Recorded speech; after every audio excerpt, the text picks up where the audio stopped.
Hi, everybody. My name's Jason. I'm Caden. I'm Jaden. I'm Eli. I'm Nicole. And we are the YHWH and the Torah channel, and we thank you guys very, very much for hanging out with us. It is a Shabbat, and we can't thank you guys enough. We always have dog incidences going on, and Nicole is just rushing from one side of the room to the other, trying to maintain these crazy dogs. And I think we have it under control, but thank you guys very, very much for hanging out with us. Kate, let us begin with a prayer, please. Appreciate Father, thank you for this day. We thank you for bringing us all together once again, that we can be in your Ruach, in your Spirit together as a family, united in learning your word, seeking out the truth, seeking out the Torah. Thank you for giving us the eyes to see your truth, the eyes to see your Torah, the eyes to see that your day is today, that is the day that we should be keeping. And I thank you for your Son.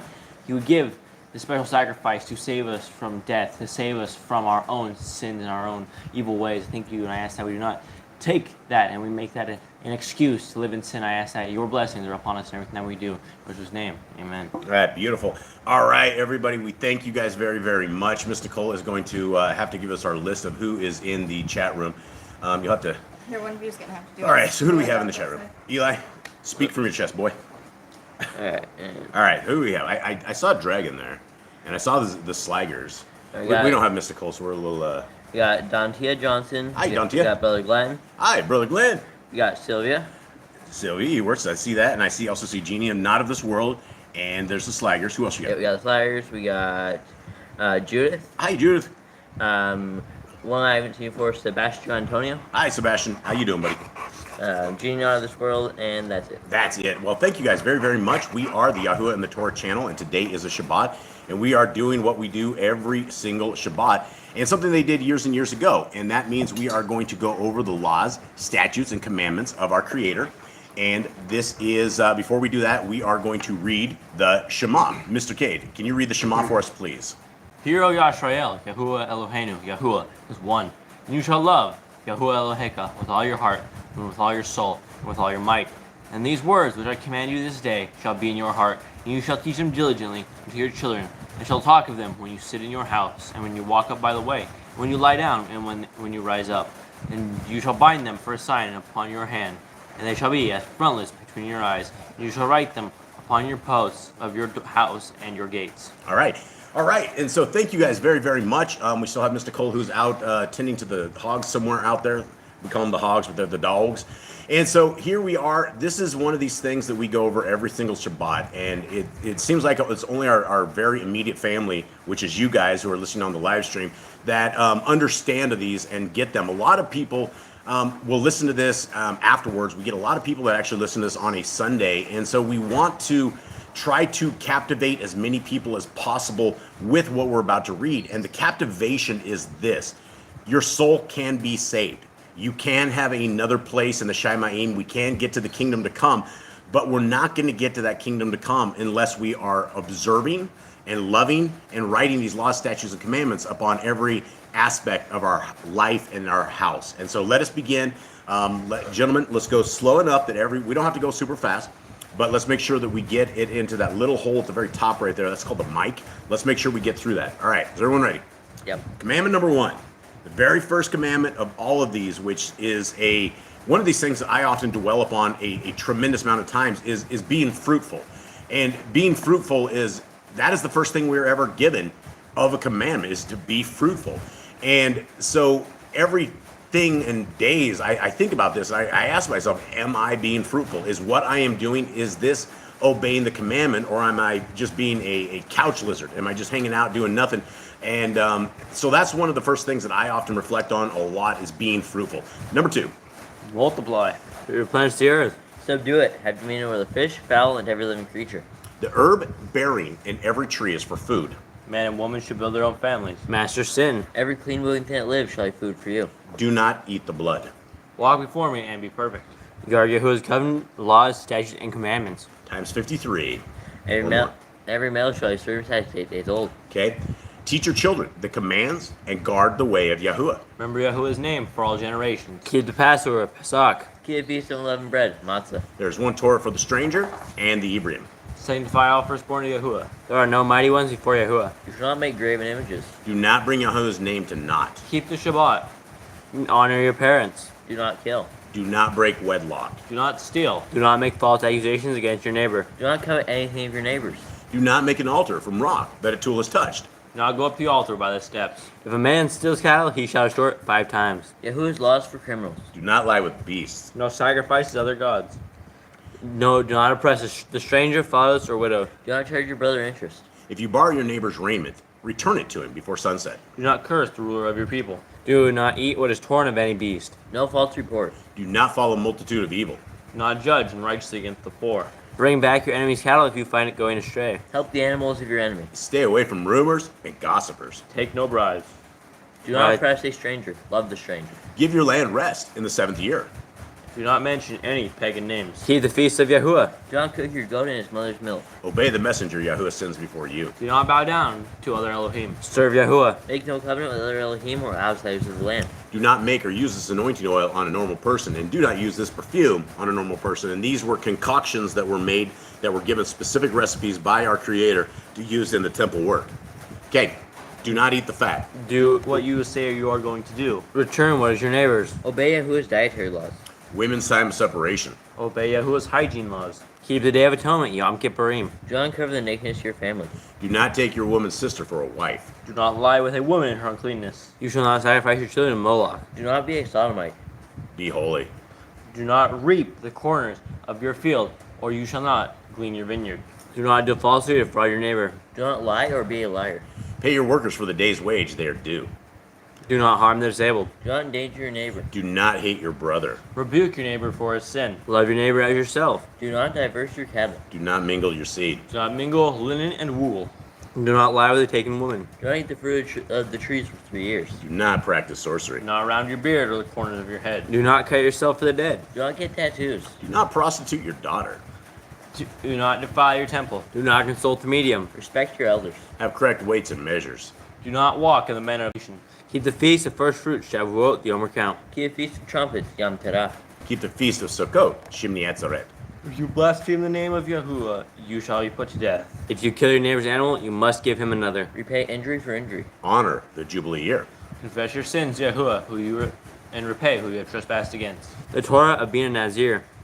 Who wears Eden on the 4 corners of your garment. The law of whoever touches a corpse. Follow Yahuwah's laws of inheritance. Torah of keeping your oath to Yahuwah. Do not add or take away from the word. Guard your soul. Learn to fear Yahuwah. You shall love Yahuwah with all your heart. Bind the laws upon your hand from the frontlets in your eyes. Write the laws on your. Do what is right and good in the sight of Yahuwah. Do not be afraid. Remember Yahuwah. Circumcise your heart. Cleave to Yahuwah. Swear by his name. Destroy graven images. Do not make an idol, as the pagans do to their Elohim. Rejoice in all Yahuwah has blessed you with. Do not do what is right in your own eyes. Do not hearken to the words of false prophets. Do not make any baldness between your eyes for the dead. You shall not eat any abominable thing. You shall give to a stranger clean food that dies of itself, but you shall not eat of it. Give tithe of your increase of seed year by year. Laws of the end of the 7-year release. Do not borrow from the nations. Do not harden your heart nor shut your hands from the poor. Guard month 1 of Yahuwah's calendar. 3 times a year all males shall appear before Yahuwah. You shall make judges and officers in all your gates. Do not plant Asherah poles near the altar. There must be 2 or 3 witnesses. Hearken unto the prophet Yahuwah has chosen. Prophetess Deuteronomy. Do not remove your neighbor's property line. How to deal with a false witness among Torah keepers. First child is get double portions. If your brother's cattle or clothes are lost and you find them, you must return them. A woman should not wear what pertains to a man, nor a man wear what pertains to a woman. If you find a bird's nest with the mother and the babies or eggs, take the babies, but not the. With a flat roof that is able to be lived on, you must put it around it. Do not be a prostitute. Do not use dirty money. Law of divorce. Do not take a person's millstone for a pledge. If you lend to your brother, do not enter his house to get your payment. He must bring it to you. Return his clothing before sunset, if that was his pledge. Do not praise a hired servant that is poor and needy. Every man shall be put to death for his own sin. Do not go back for the forgotten sheep in the field. Leave it for the stranger, fatherless, and widow. Do not muzzle your ox when he treads out grain. If your brother dies and has no child, you shall take his wife and name the firstborn after your brother. At the end of 7 years, you are to read the Torah at the Feast of Sukkot. All right, so there we go, guys. That is the amazing laws, statutes, and commandments of our Creator. And these are the things that if you will abide by them, our Creator will abide by you. And He has a set of promises. And He says He will be with us. He will guide us. He will be our Elohim. And we can be His people. But that doesn't account if we take these laws and we toss them in the trash. All of these 65,000 plus religions that are all out there that believe that you have no laws, that believe you can do what you want to do, well, that's contrary to what the scripture says. And we only have one shot at this, guys. We have 120 years of a life that is designated to us. We don't know when death is. We have no idea when our last breath will be. And if we're sitting here waiting to get to the end and, we're going to repent on our deathbed, you may be hit by a bus walking outside your house. You might have somebody drop a TV on your head when you're just walking down the road. You have no idea those last moments that you will have or that you will be alive. Today may be your very last day, and it is all about getting right with our Creator. It doesn't matter about this walk in this particular life, how rich we are or how poor we are or anything. None of that matters. What matters is if our souls and if our bodies and our spirits are ready for the kingdom to come. And the law, statutes, and commandments are a beautiful, beautiful thing. All right. And Zach says, so simple and not a burden. Yeah, absolutely. Yeah, Zach's exactly right. So simple and not a burden. But yet you would ask any Christian about these laws, and they think that they're getting taken into a tar pit with shackles on and asked to run a three-legged race, right? It's not hard at all. There's no such thing. Is there any laws at all, gentlemen? Do you have anything? Anyone in this house have any problems with any of the laws? No. Is there anything that doesn't seem right? Anything that seems like too hard to do? Is there something you would change if you could change something? Anything? I have four heads. Most of them are shaking no at this. No, they're not. They're very, very easy. And there's 4 witnesses right here that tell you guys that the laws of our Creator are easy to keep. So if you are going into this thinking there's something that you can't do, well, I assure you, you can, and we can get right with our Creator, but we got to stay in Torah. Okay, so here we go right here. We are, hopefully it's not going to be a dry chapter. Last week was pretty darn dry. We were doing the genealogy of Esau, and it was definitely a dry one. So here we are. We are going to see what's going to happen. We're going to toss some kids down the well today and see how that goes. All right, Cindy LJ's there. I saw Tess as well. Much love to you guys. Much love, Cindy. Hope you are well, and let us get to reading. Are you guys ready? Yep. Okay. And Jacob dwelt in the land of his father's sojournings, in the land of Canaan. This is the genealogy of Jacob. Joseph, being 17 years old, was feeding the flock with his brothers. And the young man was with the sons of Bilhah and the sons of Zilpah, his father's wives. And Joseph brought an evil report of them to his father. Okay, it starts off, and I thought we were going down the genealogy road, and I think that was one of those psychs, because it doesn't really tell us that. I think it maybe is possibly telling us from the last chapter or something. I mean, that was Esau's. Yeah. Esau, so I don't know exactly what they're talking about here. This being the genealogy of them. Maybe it's just his brothers. It did that one time back with Noah. This is the genealogy of Noah, Shem, Ham, and Japheth, and then it didn't do anything else. It didn't say whether genealogy went on the story. This is a good start. All right, 3.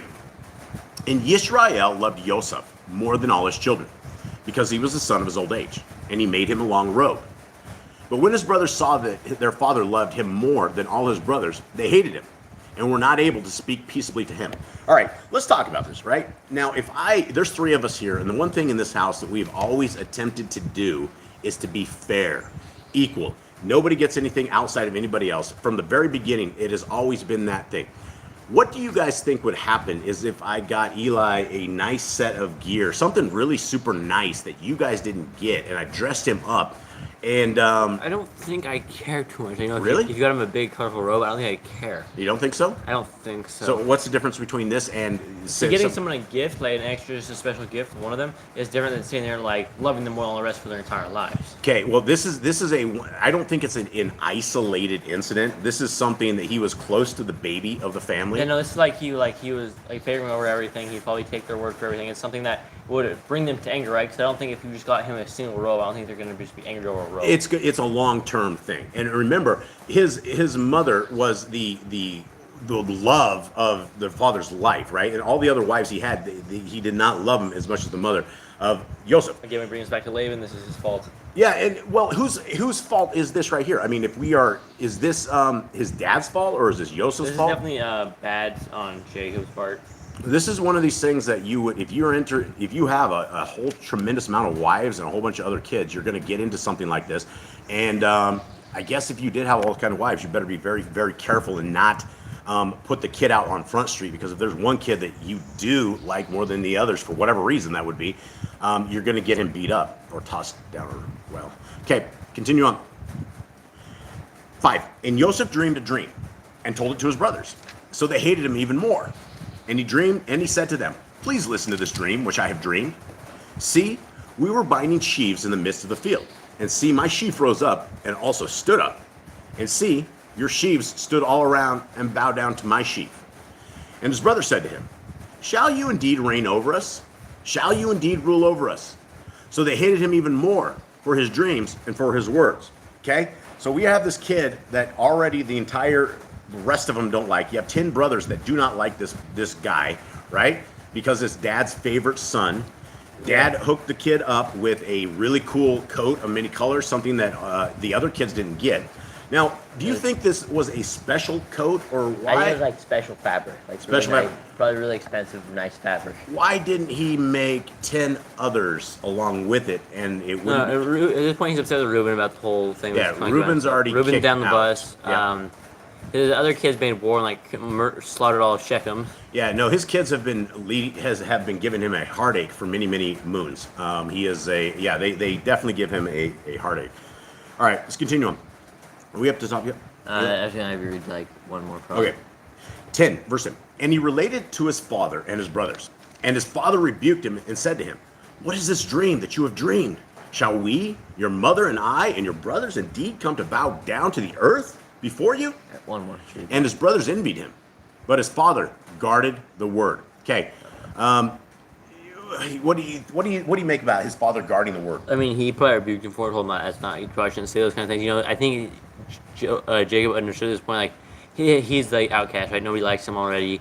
And then when he gave the cover, many colors that probably upset. Talking about Joseph? Yeah, Joseph and Jacob, saying this, like don't say this stuff to your brothers. You know, they're already upset with you. You say this if you're gonna get yourself hurt. But he gave them the cover, many colors. Well, I mean, at some point, I think Jacob would realize that hey, these guys aren't very happy with Joseph. They don't like him that much. I think it should be obvious at some point. Yeah, well, and that's the thing. If you got to be very conscientious of your entire family's environment and their all their demeanors, because it can go downhill really quickly. And yeah, it could definitely go downhill quickly. Okay, now we're heading up to the top, which is the Targums, which is another version of this. And we're going to find out what this version says. And Jacob dwelt in peace in the land of the sojourning of his fathers in the land of Canaan. These are the generations of Jacob. All right, there it says again. Joseph was a son of 17 years. He had come forth from the school and was a youth brought up with the sons of Bilhah and the sons of Zilpah, his father's wives. Now, what do you have come forth from the school? Maybe maybe they taught him or something. They taught him how to read and write. Maybe they knew. It's like where Shem had his school of priests. The priest he was sent there. And Joseph did know how to read and write, so maybe. So maybe he was sent away. Maybe something even more. So his brothers were all rough and tough and tumble, and he's a learned feller. Maybe like Jacob, you know how he had the guy that was inside the tent all the time? Yeah, maybe. Okay, he had come forth from the school and was a youth brought up with the sons of Bilhah and the sons of Zilpah, his father's wives. And Joseph brought their evil report, for he had seen them eat the flesh that had been torn by wild beasts, the ears and the tails. And he came and told it to his father. Okay, well, there's something we'd never ever heard before. We didn't understand why he was bringing them an evil report. Why do you suppose that they were eating this of wild flesh? Why were they eating the tails and the ears? Were they just hungry? Are they just savages? Well, I mean, they're probably hungry, number one, right? I mean, you're not going to be doing that stuff unless you're hungry. Was it the only animal they could find, or... I don't know, because when you obviously later in the thing, they slaughtered a goat, and so I don't know. Yeah, it is interesting. So yeah, they were breaking, it sounds like they were breaking commandments. Okay, and Israel loved Joseph more than all his sons, because the likeness of Joseph resembled his own. And he made him a figured robe. And the other version of it says a figured robe. There's one more just like that. I don't even know why it says that. Okay, and his brothers saw that their father loved him more than all his brethren, and they cherished enmity between him, and were unwilling to speak peaceably with him. That's interesting that it says they cherished enmity, so against them. Do you guys know what that means? They As a group, it's they like the were. enemy of my enemy is my friend. Yeah. Basically. Well, or yeah. No, they all bonded together. They had one common enemy. Right. Yeah. It's the youth, the young one. Okay. And Joseph dreamed a dream, and declared it to his brethren, and they added yet to keep enmity against him. And he said to them, "Hear now this dream which I have dreamed. Behold, we were binding sheaves in the midst of the field, and lo, my sheaf rose, arose and stood up. And behold, your sheaf surrounded and bowed to my sheaf. And the other version says, we're binding sheaves. The exact same Do thing. you have something, Mr. Cole? Zach just said maybe the ears and the tail hadn't been chewed on by the wild beasts. Yeah, maybe. But what is the Torah command for us, though? If a wild beast, if something has died and you're torn by a beast, don't eat it. Yeah, if it's torn by wild beasts, but we can give a cling animal to a stranger that has been torn by beasts, is what is in Torah. But yeah, who knows? But regardless, they were breaking the command. Okay, where are we at here? And his brothers. Okay, and his brother said to him, art thou thinking to reign over us, or dost thou expect to have rule over us? And they added yet to keep enmity against him for his dream and for his words. And he dreamed again another dream, and told it to his brothers, and said, behold, I have dreamed yet a dream, and lo, the sun and the moon and 11 stars bowed to me. And he related to his father and to his brethren. But his father rebuked him, and said to him, what dream is this that thou hast dreamed? Shall I and thy mother and thy brethren really come to bow before thee to the ground? And his brothers envied him. Yet his father kept the saying in his heart. Did you have something, Mr. Cole? Okay. 12. Okay, 12. Now we're heading back to Yah's scriptures at the bottom. And his brothers went to feed their father's flock in Shechem. And Yisrael said to Yosef, are not your brothers feeding in Shechem? Come, I send you to them. So he said to him, here I am. And he said to him, please, go and see if it is well with your brothers and well with the sheep, and bring back word to me. So he sent him out of the valley of Kebron and went to Shechem. Now, why do you think he sent his kid? And do you think that he sent anyone else with him, or did he I just? thought he went by himself. It's kind of a dangerous journey, don't you think? No, I think he's 17 or 18 at this point. 17 or 18. He's 17. Why do you think that he didn't send a like a servant or something? He had tons of servants and people that were slaves. Maybe he wanted someone he knew was trustworthy. Maybe. Somebody maybe can be bribed by the brothers. Maybe. Okay, 15. And a certain man found him. Did I get that last one? Yeah. Okay. And a certain man found him, and see, he was wandering in the field. And the man asked him, saying, what do you seek? And he said, I am seeking my brothers. Please inform me where they are feeding their sheep. And the man said, they have, I just jacked it up, sorry about that. 17. And they have left here, for I heard them say, let us go towards Dothan. So Joseph went after his brothers and found them in Dothan. So I think they left from their feeding place and went off You'll understand the Targum. By the way, that guy's a messenger. Right, that guy's a messenger. And what do you guys make of that? The messenger encountering us when we're lost out in the middle of nowhere. I think a lot of us have run into messengers, angels, and we don't know. We just like people like help us on our way, give us little hints where we need to go, maybe give us some direction. Wonder how many messengers have sat alongside the road with a help me sign with the little coin thing, and just to see if we walk by them or not. All right, let's continue. And the man said, they have left, for I heard them say, let's go towards Dothan. Yep, 18. And they saw him from a distance, and before he came near them, they plotted against him to kill him. And they said to each other, see, this master of dreams is coming. Now then, come and let us now kill him and throw him into some pit, and shall say, some wild beast has devoured him. Let us then see what comes of his dreams. But Reuben heard and rescued him from their hands and said, let us not take his life. All right, there we got Reuben. We got the bed defiler. He's coming up to take care of the brother. And we'll find out in the Targums exactly why. 22. And Reuben said to them, shed no blood. Throw him into this pit, which is in the wilderness, and do not lay a hand on him, in order to rescue him out of their hands and bring him back to his father. I mean, throw him down the pit. I mean, unless they're like gently put him down there, I don't think it's a gentle ride down. I don't think they lowered him nicely down into the pit. All right, now step in there. Yeah. It was they kicked him into a pit, or he's probably lucky to be alive even get on that. Definitely, at this point, it wasn't like, oh, let me hold your hand and gently down in the pit. A 7-foot well you can climb out by hand, depending on how wide it is. Plus, here's the thing: is you're not going to voluntarily walk into a well, right? Yeah, you're not going to climb down. Like they put hands on him, and they did something to him to put him down the well. They subdued him. Okay. I thought this one said what was in the pit, but I guess we'll see what's in the pit in Targums. Okay. Which was on him. You're on 23. 23? Yep. So it came to be when Joseph had come to his robe, the long robe which was on him. And they took him into a pit. And the pit was empty. There was no water in it. Okay. Now we're heading back to the Targums at the top. And his brothers went to feed their father's flock in Shechem. And it was at the time of days that Israel said to Joseph, do not thy brethren feed in Shechem? But I am afraid lest the Hivi come and smite them, because they smote Camor and Shechem and the inhabitants of the city. Come now, and I will send thee to them. And he said, behold me. And he said, go see the welfare of your brother and the welfare of the flock, and return me word to the deep counsel. But he sent him according to the deep counsel which was spoken to Abraham in Hebron, for that day began the captivity of Mizraim. I don't even know what that means. You guys know what that means? Israel's captivity. On the days which he had spoken in Abraham in Hebron. Gotcha. Okay. And Joseph arose and came to Shechem, and Gabriel in the likeness of a man found him wandering field. Okay, so now we actually have a name of this messenger, and this messenger has been around before. We've seen him before several times. So the guy has a lot of jobs to do. I'm very curious. Have we ever encountered Gabriel and not known it? It'd be very interesting. Guess we'll never know till it's over. Okay.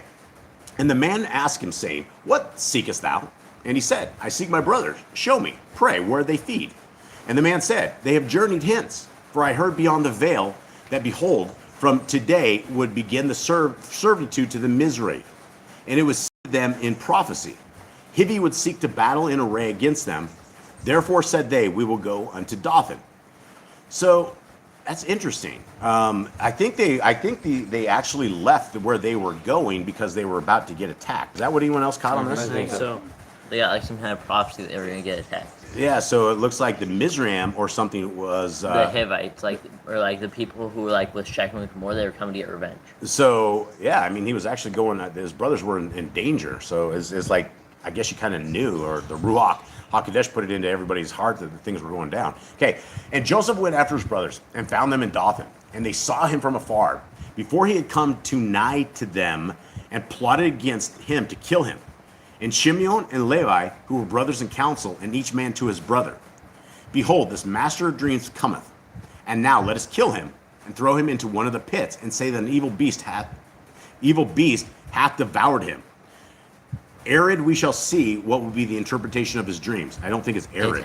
And we shall see. Yeah, these guys, nobody edited this one either. All right, so let's take a quick look at this.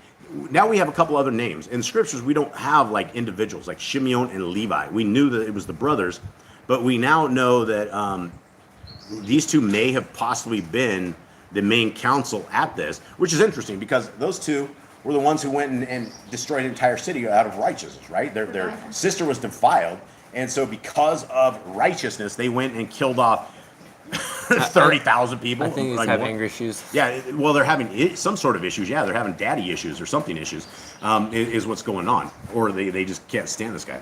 All right. And Reuben heard. And Reuben heard and delivered him from their hands and said, we will not kill him nor become guilty of his blood. And Reuben said, let us not shed innocent blood.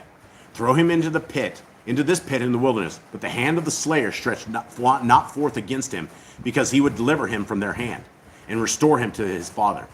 Okay, so this, because he would deliver him from their hand. So he was trying to get them away so that he was able to do this. And when Joseph came to his brothers, they stripped him of his garment, the figured garment that was on him, and threw him into the pit. But the pit was empty. No water was therein, but serpents and scorpions were in it. And they sat around to eat bread. Okay, is this the next one? Yeah. And now, okay, so we're heading back down to the scriptures at the bottom.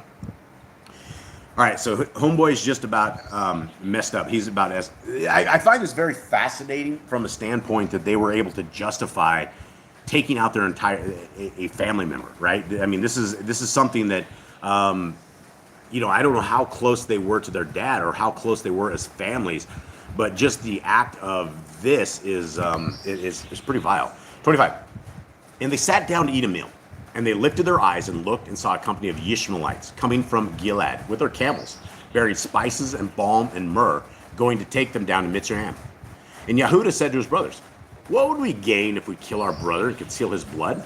Come, and let us sell him to the Ishmaelites, and let not our hand be upon him, for he is our brother, our flesh. And his brothers listened.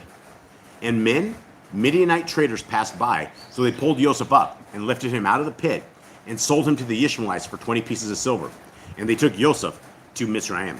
Now, you'd actually have to read the extracurricular books, like the book of Jasher, to actually figure out this entire story, because these guys just didn't come by and they just didn't do this. These guys first came up, and then they heard the kid in the pit, and they started fighting with the brothers, because they're like, this kid is not a slave. He looks like he's definitely not a slave. And so there was a huge fight where the rest of the brothers, they almost killed these guys, and finally they're like, okay, we'll sell him at this point. But it wasn't just a one verse thing. It was quite a thing. Okay, Eli, where are we at? Okay, heading back to the top in the Targums. And they sat around to eat bread, and they lifted up their eyes and looked, and behold, a band of Arabians, a band of Saracens. Okay, this is what the Jerusalem has. So the Arabians are, I guess, are Saracens. Were coming from Gilead with their camels carrying wax, resin, balsam, and stacked, proceeding to go to Mizraim. And Yehuda said to his brother, "What profit of mammon should we have if we killed our brother and covered his blood? Come, let us sell him to the Arabians, and our hands shall be not upon him to kill him, for our brother is our own flesh." And his brethren agreed.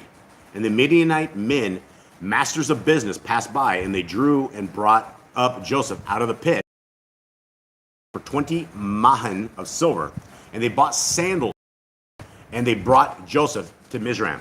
All right. Whoa, this is the first time that we heard they pulled off, they sold their brother for a pair of Birkenstocks. What's happened here. So I'm thinking that the Arabians must have had, they were sitting selling vendors and stuff. So they sold this guy, and then one of these guys had, "Hey, you guys want some, take a look at these sandals. These are some high-end sandals. We have these out of here." And so they bought some sandals from the Arabians on the backs of the brother. Is this fitting? I mean, you sell a member of the family and then you buy a pair of shoes and walk around on them. I don't know, man. It's pretty heartless.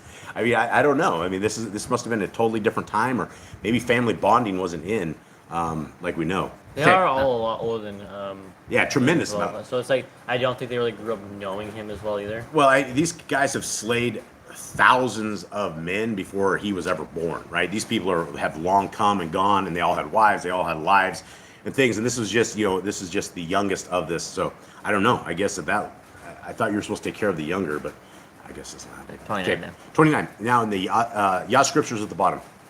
And Reuben returned to the pit, and see, Joseph was not in the pit, and he tore his garments. And he returned to his brothers and said, "The boy is gone, and where am I to go?" So they took Joseph's robe, killed a male goat, dipped the robe in the blood, and sent the long robe and brought it to their father and said, "We have found this. Please look. Is it the robe of your son or not?" It's evil dudes. Yeah. They're very crafty. Very, very crafty. Very crafty folks. This was a very dark moment in the history of Yah's people. Extremely dark. 33. And he recognized it and said, "It is my son's robe. An evil beast has devoured him. Joseph is torn to pieces." And Jacob tore his garments and put sackcloth on his waist and mourned for his son. And all his sons and all his daughters arose to comfort him. But he refused to be comforted and said, "Now let me go down into the grave to my son in mourning." So his father wept for him. And the Midianites had sold him in Mitzrayim to Potiphar, an officer of Pharaoh and captain of the guard. Okay, so we're heading back up to the Targums to get the rest of the story, as they say. And Reuben returned to the pit, for he had not been with them to assist when they sold him, because he had sat fasting on account that he had confounded the couch of his father. And he had gone and sat among the hills, that he might return to the pit and bring him up for his father, if haply he might avert his anger. All right, we should probably stop, and we should probably discuss this certain point right here, because we never knew any of this, but it makes a tremendous amount of sense, right? Reuben's, I guess he wasn't exactly in the doghouse, but he's probably not. He's probably. Dad's not happy with him anymore. Yeah, his dad will never ever be. If you did something, if a child did something, and you stole a wife away from somebody, it's never going to be okay. It's one of those things that, you can be sorry, but I don't know if sorry is ever going to be enough. And you can see at the very end when he gets cursed. Reuben he's hated all the way to the very end. And so, Hasatan uses things and situations like that to bring lifetime results. And we got to be very, very careful that we do not get confounded in that. All right, where are we at with this today? Your butt when he had returned. Okay, Targum's at the top, guys. But when he had returned and looked, and behold, Joseph was not in the pit, he rent his clothes and returned to his brother and said, "The youth is not, and whither shall I go? And how shall I see the look on my father's face?" But they took the garment of Joseph and killed the blood of the goats, because his blood is like the blood of a man. And they dabbed the garment in the blood, and they sent it by the hand of the sons of Zilpah and the sons of Bilhah, the figured garment, and they brought it to their father and said, "This have we found. Know now whether it be thy son's garment or not." Okay. Sorry, guys. Hold on. Sorry, everyone. There's some dog incidents we have going on here. Okay, Go ahead and let them all out. Okay, sorry everyone. This is just pack life, and yeah, sorry everyone. Okay, now Eli and I are the last at the table, and we still have dogs that are duking it out here. Guys, stop smacking the dogs. It's not gonna make them any better. Sorry everyone, we're just gonna have to get through this. No, we can't really pause this live. All right, worst breakout, the dogs, uncontrollable. Okay, we're back, I think. So let's continue on. Where was that, Eli? They sent it by the hands of the son of Zilpah and Bilhah. Right. Okay. There was something on there. The thing I was thinking of, guys, when you kill a cow, doesn't the cow's blood look like our blood? Yeah, I mean, it's red. I mean, It looks like blood. Looks like blood. I mean, right? unless you were to DNA test it, you wouldn't be able to know what kind of blood it is. It's red as blood. It's just red blood. Especially when it dries on a cloth. These guys are killing enough people to know what like thickness of blood is gonna look like. What Right. types of blood. They all know. Yeah, and so I don't know what that kind of actually means. I think blood looks like blood, but maybe there's something about it. Maybe the density. Yeah, maybe. I don't know. I don't know. Blood seems bloody. Okay, where are we at, Eli? Son's Zilpah, figure garment right here. Okay. And again, guys, we're super sorry for this. There's zero way we would ever be able to talk to you guys or communicate or do anything just because of the crazy dog environment we're in. So we're all giant family, you guys and us, and 10 pit bulls. So this is our big family. Okay, this we have found. And they brought it to their father. Okay, and where's it? Right there. And they brought it. Okay. And they brought it to their father and said, "This have we found. Know now whether it be thy son's garment or not." And he recognized it and said, "It is my son's garment. A beast of the wilderness hath not devoured him." Or it says hath not. Yeah, you'll see why. Okay, a beast of the wilderness hath not devoured him, neither hath he been slain by the hands of man. But I see by the Ruach HaKodesh that an evil woman standeth against him. What does he say? So I'm wondering if the Potiphar's evil... wife. Yeah, that's what I was thinking. Is Potiphar's wife made the evil woman. That's the evil woman standing against him. He wouldn't have even been there yet. Well, I mean, I think it's a few days. This even if it was, you think this was Potiphar's wife? I mean, I think it has to be because it's a few days journey, right? It's a few days journey Israel from or Egypt, right? A few days journey back home. Unless like the Ishmaelites or they have some women or something. I have no idea. Yeah, very very interesting. That's something we don't know. Okay, let's continue on into the Jerusalem. And he discerned it and said, "It is my son's garment. Yet a wild beast hath not devoured him. Neither is my son Joseph slain. But I see by the spirit of the sanctuary that an evil woman standeth against him. And Jacob rent his clothes and wrapped sackcloth on his loins and mourned for his son many days." Okay, so it ended the Jerusalem on the woman standeth against him. It just didn't have the paragraph. Okay, so that's the end of this one? That's the end of the Jerusalem right there. Okay, so this is, what do you guys make of this? He obviously has. He says that he didn't see him killed by man or by beast. They all figured out, right? You know, he brings the wolf to him and everything. Well, he didn't figure it out though. I mean, he is sad. I mean, he is years and years and years of sadness here, right? Like This guy's crying every single night, and this is why I see the brutality of this event being something that they just ruined it. They ruined lives. I mean, who died here? Which Dinah and one of the concubines. I mean, people are dying, and part of that is into this, and so I just find this very very evil. All right, where are we at, Eli? And Jacob. Okay, and Jacob rent his clothes and wrapped sackcloth on his loins and mourned for his son many days. And all his sons and all the men of his house arose and went to console him, but he refused to receive consolation, and said, "For I will go down to my son mourning to the house of the grave." And Ishak his father also wept for him. But the Midianites sold him in Mitzrayim to Potiphar, a captain of Pharaoh, a captain of the guards, to Potiphar, an officer of Pharaoh. Okay. So I just still have at this point. Okay, and we got the last part on that, right? Yeah. All right, so that's it, guys. I don't have a tremendous amount more on this. Again, sorry for the dogs, everybody. Anyone have anything on this particular thing, or anyone in the chat room have anything else on this? Says Joseph is like the Messiah. He was favored by his father. Genesis 37:3. Did his father's will. 37:13. Was hated by his brothers. 37:4. And was bowed down by brethren. 42:6. Right. Okay. Well, guys, that is the end of this section. We still have the dogs that are actually misbehaving very, very badly. It's very one. I'm going to take him outside the outhouse here and snack him here in a second. Okay. All right, guys. The Aaronic blessing. Yep, Aaronic blessing. Jade, you have that? I have it. Oh, you have it? Yep. Eli's going to read the Aaronic blessing for us all. And Yahuwah spoke unto Moshe, saying, Speak unto Aaron and to his sons, saying, On this wise you shall bless the children of Yasharel, saying to them, Yahuwah bless you and guard you. Yahuwah make his face shine upon you and be gracious unto you. Yahuwah lift up his countenance upon you and give you peace. And they shall put my name upon the children of Yasharel, and I will bless them. Okay. All right, everybody. Unless anyone else has anything else in the chat room, we are going to call this. We love you guys very, very much. We hope that you guys have a wonderful day. We hope that you're resting and that you enjoy your Shabbat, and we are good. All right. Okay, let's do it.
From this time and forever, as long as the moon keeps star, you stand before me, the apple of my eye. You will not be moved, you will not be moved, you will not be moved.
Everybody, may Yahuwah bless you and keep you. May his light forever shine upon you. May you find the love of Messiah Yahushua and the love of the Torah. We hope you have a wonderful week. We love you all from Boss Clan. We are out. All right. Shalom. Shalom. Shalom, everyone.